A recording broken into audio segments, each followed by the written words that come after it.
Muito bom dia a todos. Chegamos aí à sexta-feira, hoje é dia 19 de maio de 2023. Estamos iniciando o panorama do mercado para que você inicie seu dia com mais informação na sua tomada de decisão. E mantendo a rotina, vamos começar aí pela sessão asiática. O CSI 300, a bolsa que compreende os dois principais índices asiáticos, que é a bolsa de Xangai e Shenzhen, fechou com leve queda de 0,29. O Xangai recuou 0,42, enquanto o Hang Seng teve queda um pouco mais firme aí de 1,4%. Já o Nikkei foi na direção oposta, avançou 0,77%. A bolsa coreana não foi diferente, subiu 0,89 e o Topix 0,18 na margem subindo. Fechando pela Oceania, o mercado australiano fechou com valorização de 0,59. Nós temos alguns dados relevantes na sessão asiática. O presidente aí do BOJ, o Banco Central japonês, Ueda, em sua declaração disse que o BOJ continuará flexibilizando com o controle da curva de juros. E ele disse: vamos aumentar a flexibilização se necessário, sem hesitação. O motor da recuperação econômica do Japão provavelmente passará da demanda reprimida para o aumento da renda e das despesas. Ele fecha dizendo que a economia do Japão está melhorando. Agora passando para o mercado europeu, que nesse momento opera majoritariamente em alta, com a bolsa alemã avançando 0,69, a bolsa parisiense 0,69 iguais. Londres tem valorização de 0,42, Milão alta firme de 1,06% e a bolsa madrilenha 0,26 de valorização. Também nós temos referências importantes hoje na zona do euro. Foi divulgado o boletim econômico do Banco Central Europeu. Os principais highlights que eu separei para vocês aqui são os seguintes. No boletim econômico do Banco Central Europeu diz: as pressões salariais se fortaleceram ainda mais à medida que os funcionários recuperaram parte do poder de compra que perderam com o resultado da alta inflação. Ele ressalta que a pressão sobre os preços continua.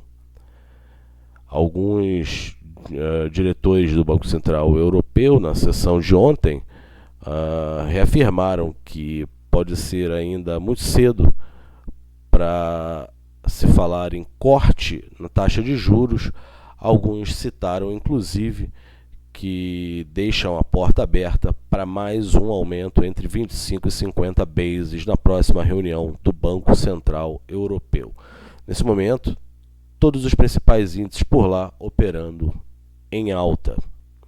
O prédio de Nova York também inicia a sessão nessa sexta-feira aí, subindo o S&P 500 futuro, valorização de 0,20 nesse momento.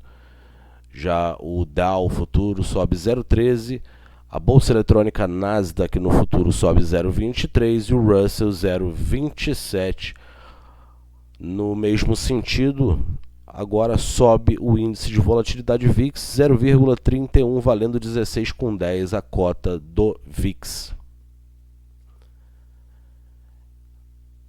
Me mantendo ainda nas Américas, a agenda de hoje para os Estados Unidos é bastante fraca. A única coisa relevante que nós teremos é o presidente do Banco Central americano, Jerome Powell, falando à imprensa aí ao meio-dia. Então, se você tem posição aberta e estiver na tela, muito cuidado aí com o ativo que você estiver operando. Pode entrar volatilidade ao meio-dia. Discurso do presidente do Federal Reserve, Jerome Powell, meio-dia. Já aqui no mercado local, já que a gente está falando sobre a agenda às 9 horas, junto à abertura da sessão de derivativos, será divulgado o Índice de Atividade Econômica do Brasil, o IBC-BR, pelo Banco Central. Ele nada mais é do que a prévia do PIB. 9 horas, Índice de Atividade Econômica, o IBC-BR, aqui no Brasil. Eu destaco mais um fato relevante. No Japão, o Japão está sediando o encontro dos líderes do G7. E peguei duas notas aqui que eu entendi como sendo destaque dos líderes do G7. Eles dizem o seguinte: estamos renovando nosso compromisso de fornecer o apoio financeiro, humanitário, militar e diplomático de que a Ucrânia precisa pelo tempo que for necessário. Eles ainda ressaltam que estão impondo mais sanções e medidas para aumentar os custos para a Rússia e para aqueles que estão apoiando seu esforço na guerra. Hoje continuaremos monitorando as falas dos líderes do G7 que ocorre no Japão. E enquanto eu falo com vocês, tem aqui, Japão, inflação oficial varia 3,5% na leitura ano a ano para abril. O número anterior foi de 3,2%. Japão, inflação oficial varia 3,5% na leitura anual para abril, anterior 3,2%. Inflação oficial varia 0,6% na leitura mês a mês para abril, e o consenso do mercado era de uma alta de 0,10%. Inflação oficial variando no mês, a inflação japonesa 0,6%. Voltando agora para o mercado europeu, saiu também aqui do gigante europeu, a Alemanha. Inflação ao produtor varia 4,1% na leitura ano a ano para abril. O consenso era 4%. Inflação ao produtor vindo maior do que a expectativa do mercado, 4,1%. O mercado esperava 4%. Já na leitura mês a mês para abril, a inflação ao produtor alemão varia 0,3% em sua leitura mensal. O consenso era uma queda de 0,5%. 0,5%, leitura vendo maior na mês a mês, 0,3%, o esperado era uma queda de 0,5%. Olhando aqui ainda a cotação, alta na bolsa alemã, a DAX, 0,69%, após a leitura da inflação ao produtor. Vamos dar uma conferida se nós temos alguma coisa a mais aqui antes de nós irmos para a nossa plataforma e checarmos nossos gráficos. Vamos falar de commodities, mas antes vou dar uma passadinha pelo mercado do Forex. Quem gosta de operar aí moedas, na sessão de ontem, o DXY, o dólar index, operando com alta superior a 0,5%, ele teve o maior avanço desde 15 de março. Segue aí avançando o DXY. Nós vamos ver ele no gráfico já já. Mas antes, vamos dar uma passadinha pelas commodities. Falando que na sessão de ontem, o cobre e o ouro foram diretamente impactados com esse dólar que eu acabei de falar para vocês aí, mais fortalecido. À medida que o DXY se fortalece, o cobre fechou em alta e o ouro teve queda. Bom, como eu falei, tudo isso nós vamos ver nos gráficos. Por enquanto, um resumão geral aqui no nosso quadro de commodities. O barril do WTI negociado na NYMEX tem valorização de 0,4, agora 72,14 o barril. Já o barril do Brent subindo 0,55, valendo 76,27 o barril. O Netgas tem queda de 0,61. E aí eu chamo a atenção para os preços do gás natural. Ontem, o preço do gás natural europeu teve queda abaixo dos 30 pela primeira vez desde junho de 2021. Eu me refiro ao gás europeu. O gás europeu ontem teve uma queda abaixo dos 30 pela primeira vez desde junho de 2021. O gás que nós vemos aqui na tela é a cotação do gás na NYMEX, ok? A gasolina subindo 0,47 e o óleo de calefação 0,15. Já nas metálicas, a gente tem o ouro hoje devolvendo um pouco da queda de ontem por conta também do dólar, como eu havia dito, sobe 0,38 valendo 1.965 dólares a onça Troy. Acredito que esse impasse do ouro será resolvido após a definição do teto de gastos nos Estados Unidos. Já a prata subindo 0,89 valendo 23,70 a onça. O cobre avançando 1,61, também impactado aí diretamente pela moeda americana, pelo DXY. A gente tem a platina subindo 0,71 nesse momento. Aqui as agrícolas com a soja avançando 0,51 e o trigo 1,2%, mercado mais firme para o trigo. O café tem queda de 0,89 e o algodão caindo 0,24. Vamos dar uma olhadinha como é que ficou o fechamento do CRB, o índice das commodities, queda de 0,22 aí, praticamente dentro da estabilidade, mostrando aí um ímpeto mais fraco para as commodities como um todo. Isso aqui é uma cesta de commodities. A London Mercantile Exchange, a LME, queda mais firme aí de 1,30%, onde diversas metálicas são negociadas. Perfeito, pessoal? Agora vamos lá, vamos falar de tudo isso que nós vimos aqui hoje, e nós vimos e falamos. Agora nós vamos aos gráficos, vamos à representação gráfica. Já está plotado aqui o barril do Brent, avançando nesse momento 0,66, segue aí bastante lateral o petróleo, sem grandes ainda definições, novidades vindo do cartel da OPEP. Vamos dar uma olhadinha aqui para gráfico de 1 hora. Esse só um minutinho, a gente vai chegar lá. Você veja como o petróleo é volátil, é a commodity mais negociada no mundo. Tá aqui, esse aqui é o gráfico de 1 hora.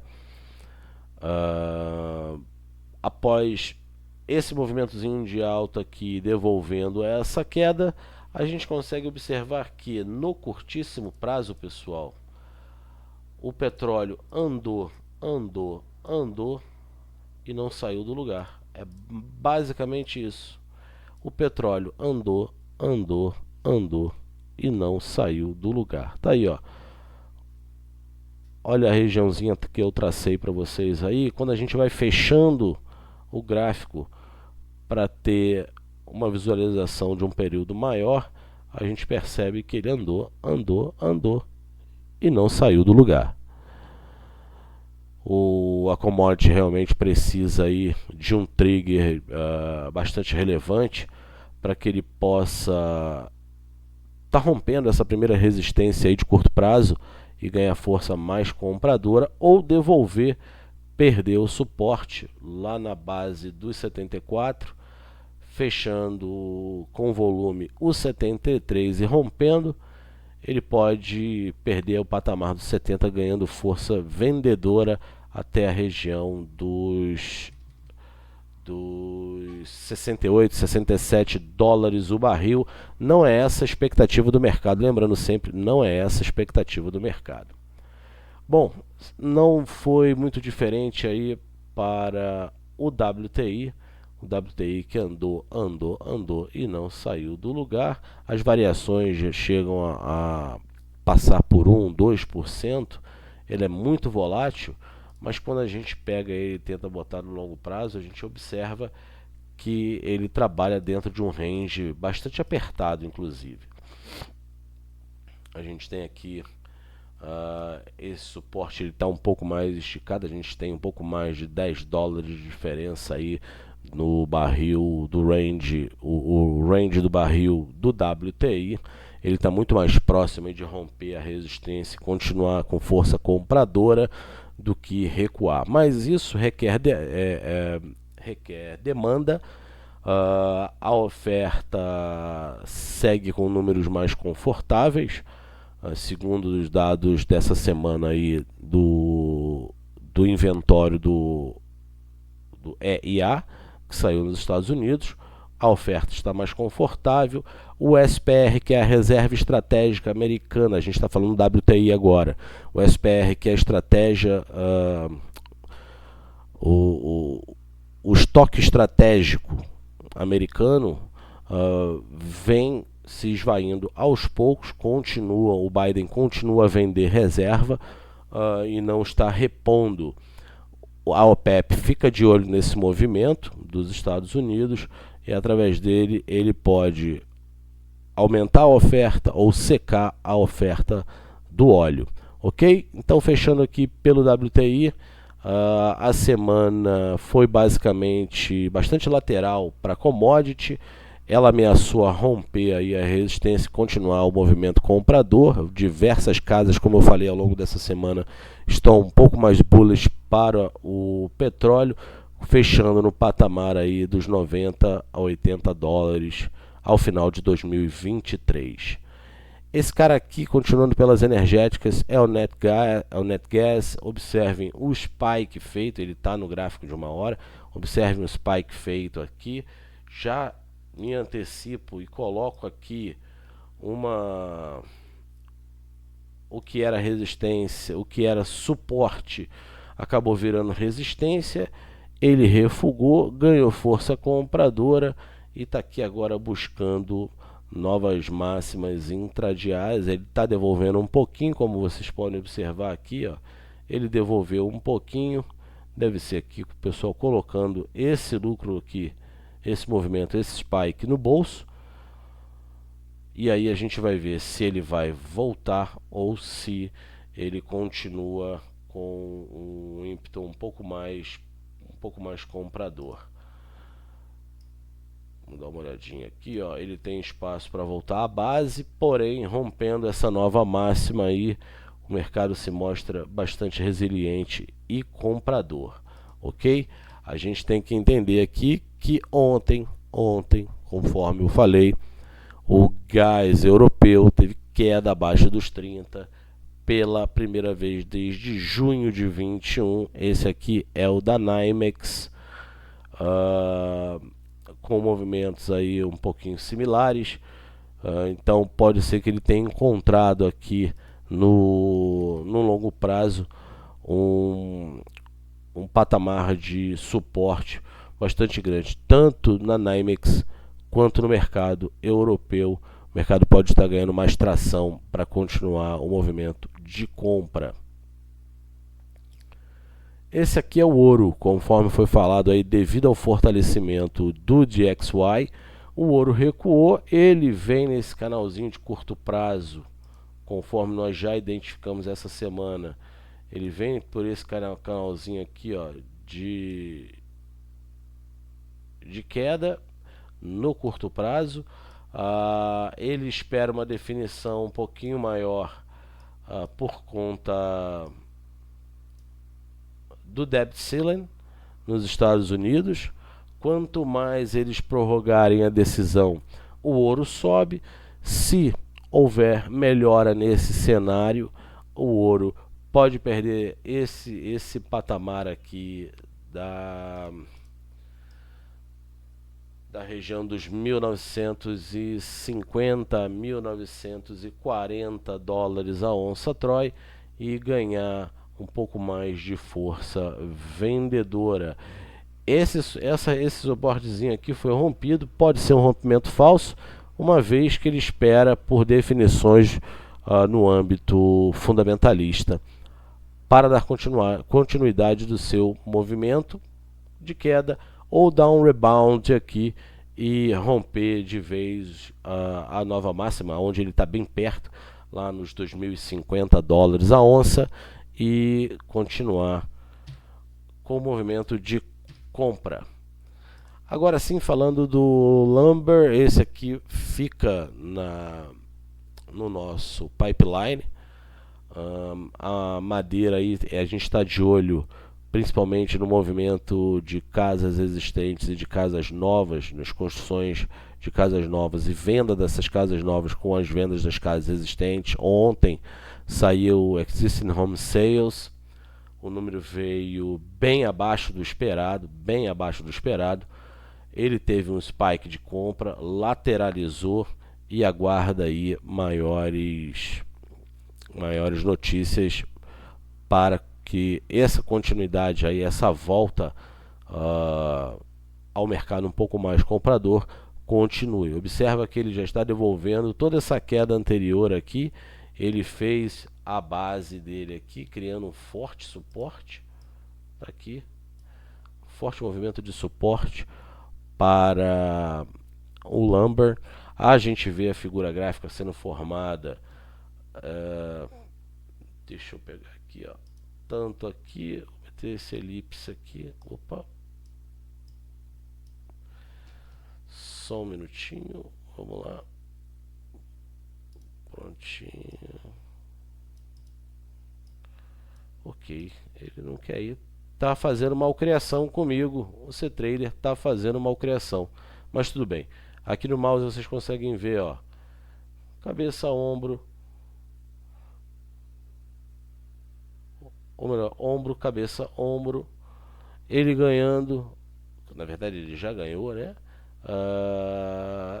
Porém, operando bem próximo das mínimas assim, a gente tem que verificar se pode ser um movimento falso ou se realmente essa pernada aqui que ele deu para baixo é verdade ou não. Observem aí, ele está nos 61% da retração, aonde ele lateralizou, figura de livro.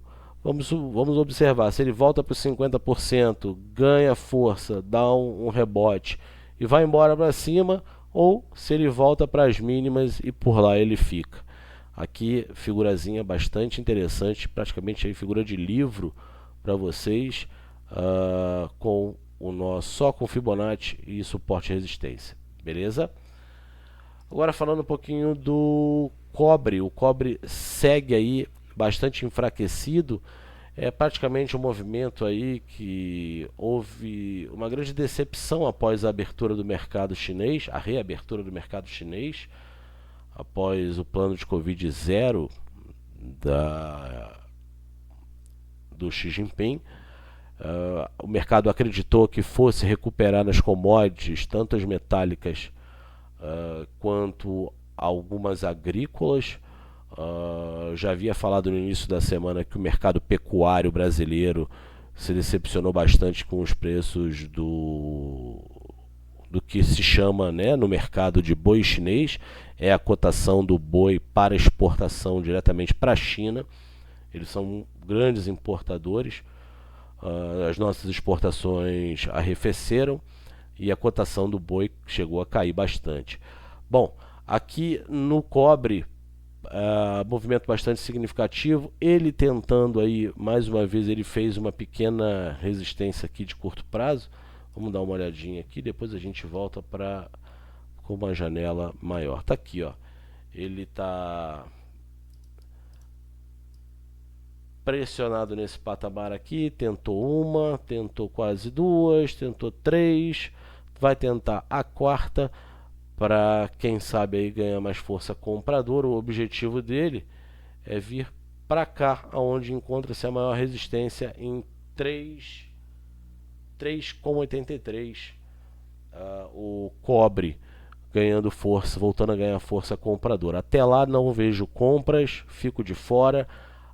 Penso em vendas no rompimento dessa mínima aqui. Ele tem que voltar para a base e romper com fluxo, segue o movimento de venda, mas vejo o mercado bastante apertado, tem que ficar de olho também em estoques, etc. Os fundamentos são bastante fortes aí para as commodities. Isso é que é legal, isso é que é bacana de você poder operar o futuro de commodity, porque você consegue conciliar muito bem os fundamentos, o que torna o mercado um pouco mais direcional, quanto os gráficos, onde a gente consegue ver o tamanho e a força da volatilidade do ativo, ok? Então, para o cobre, eu fico de olho aqui nesse suporte para continuidade das vendas, ou esse movimento onde ele encontra aqui a primeira resistência mais forte e aí ganha força compradora. Chegou aqui o DXY, vocês podem ver que esse movimento de alta aqui, principalmente visto na sessão de ontem, foi muito forte. Após esse rompimento aqui, ele ganhou mais força compradora, arrefeceu, fez um pullback, botaram o dinheiro no bolso para continuar novas compras. A gente tem uma linha de tendência bem clara para o curto prazo no DXY, movimento de alta. Tá aqui, segue esse corredorzinho aqui bastante firme. É lógico, existe também, como eu falei, para commodity, na moeda não é tão diferente assim. Existe um forte fundamento atrás do DXY que mantém ele em alta, acelerando alta. Ontem chegou a bater 0,65% de valorização, sendo o maior avanço desde 15 de março para a moeda americana. A gente observa os desdobramentos do teto de gastos. É o que pode fazer ou não a moeda americana arrefecer. Lógico, isso aí esbarra em uma cesta de moedas, entre elas o euro, a libra, e reflete diretamente na demanda, na oferta e na demanda de outras moedas. Por falar em outras moedas, a gente fecha agora com o euro. Esse aqui foi traçado na sessão de ontem com vocês, na abertura aqui, no nosso panorama, e vocês veem que parece que ele encontrou o seu suporte aí dentro desse canal de baixa. Vamos ver se ele reage com base nesse movimento feito de ontem e esse rebote.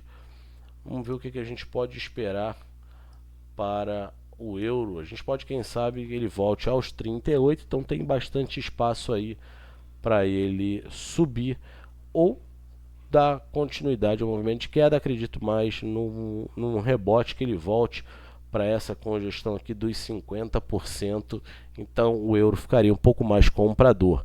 Vamos fazer a seguinte análise bem rápida aqui para a gente fechar, galera. Olha só, o DXY, se for resolvido as questões do debt ceiling nos Estados Unidos, o dólar pode acabar rompendo esse canal de alta, voltando para a base dele aqui embaixo, que é o lugar da onde ele nunca deveria ter saído. Se isso acontecer, esse momento aqui, pode acontecer junto. Então, vou deixar essa figurinha gráfica aqui para a gente ver como é que vai andar na sexta-feira e como na segunda-feira iniciará a semana no mercado de moedas. Ok? Bom, acho que por hoje é só. Falei a beça, a gente já está aí com quase 30 minutos de panorama. Espero que vocês tenham gostado. Agradeço a companhia ao longo dessa semana. Espero encontrá-los na segunda-feira próxima com mais um panorama. Aproveitem bastante o final de semana de vocês. Um bom descanso. Para o dia de hoje, excelentes negócios. Vamos ficar de olho o IBCBR no mercado local e Jerome Powell nos Estados Unidos falando ao meio-dia. Então, a esse horário aí, cuidado com as suas posições. No mais uma vez é isso. Muito obrigado pela companhia. Bons negócios a todos e até semana que vem. Nos vemos lá.